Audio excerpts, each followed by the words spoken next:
ফ্যাসিস্টরা দেশ থেকে পালালেও ফ্যাসিজমের কালো ছায়া এখনো কাটেনি বলে মন্তব্য করেছেন জামায়াতের আমির ডক্টর শফিকুর রহমান। সিলেটের আলিয়া মাদ্রাসা মাঠে ইসলামী ও সমমনা ৮ দলের বিভাগীয় সমাবেশে তিনি এসব কথা বলেন। এছাড়া গণভোটের বিরোধিতাকারীদের জনগণই প্রতিহত করবে বলে জানান ৮ দলের নেতারা। সিলেট থেকে নাজাত আহমদ পুরকায়স্থর রিপোর্টে বিস্তারিত ছবি তুলেছেন সেলিম হাসান।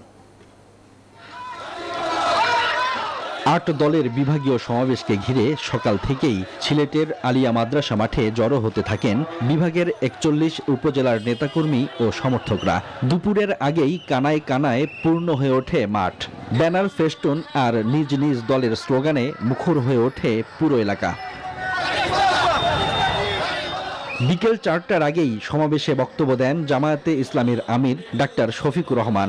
বলেন, একটি দল চাঁদাবাজি অপকর্ম করে দেশ ছেড়ে পালিয়েছে, আর এক দল তার দায়িত্ব নিয়েছে।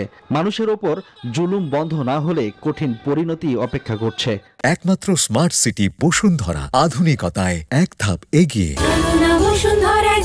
এক দল যে অপকর্ম করে চলে গিয়েছে, আরেক দল বাংলাদেশে সেই অপকর্মের দায়িত্ব নিয়েছে। তিনি আরো বলেন, ফ্যাসিবাদের কালো ছায়া বাংলাদেশ থেকে এখনো কাটেনি। দেশের মানুষ একটি দলকে লাল কার্ড দেখাতে প্রস্তুত। ইসলামী যেসব দল এখনো ঐক্যের বাইরে রয়েছে, তাদের ঐক্যের প্ল্যাটফর্মে আসার আমন্ত্রণ জানান তিনি। কেউ কেউ পালাতে গিয়ে খালে বিলে আশ্রয় নিয়েছে, আবার রশিদ সিলেটবাসীর কাছে কেউ কেউ কোলাপাতায় ধরা পড়েছে। এভাবে অপকর্মের দায় নিয়ে ফ্যাসিস্টরা বাংলাদেশ থেকে পালিয়েছে, কিন্তু ফ্যাসিজমের কালো ছায়া বাংলাদেশ থেকে যায়নি। এর আগে সমাবেশে বক্তব্য দেন ৮ দলের শীর্ষ নেতারা। তারা অভিযোগ করেন, ফ্যাসিবাদের সঙ্গে যুক্ত হয়ে কেউ যদি আগামী নির্বাচন বানচাল করতে চায়, তবে রাজপথেই তার মোকাবিলা করা হবে।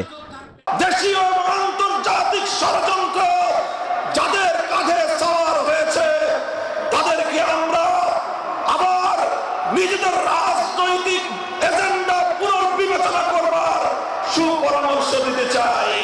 আমরা না বলার মাধ্যমে আমরা বাংলার জমি থেকে চিরতরে উৎখাত করে মাথা উঁচু করে দাবাগ পরিবেশ তৈরি করতে হবে। এটি ছিল সমমনা ইসলামী ৮ দলের শেষ সমাবেশ। এর আগে দেশের ৭ বিভাগে সমাবেশ করেছে তারা। Desk report, news 24।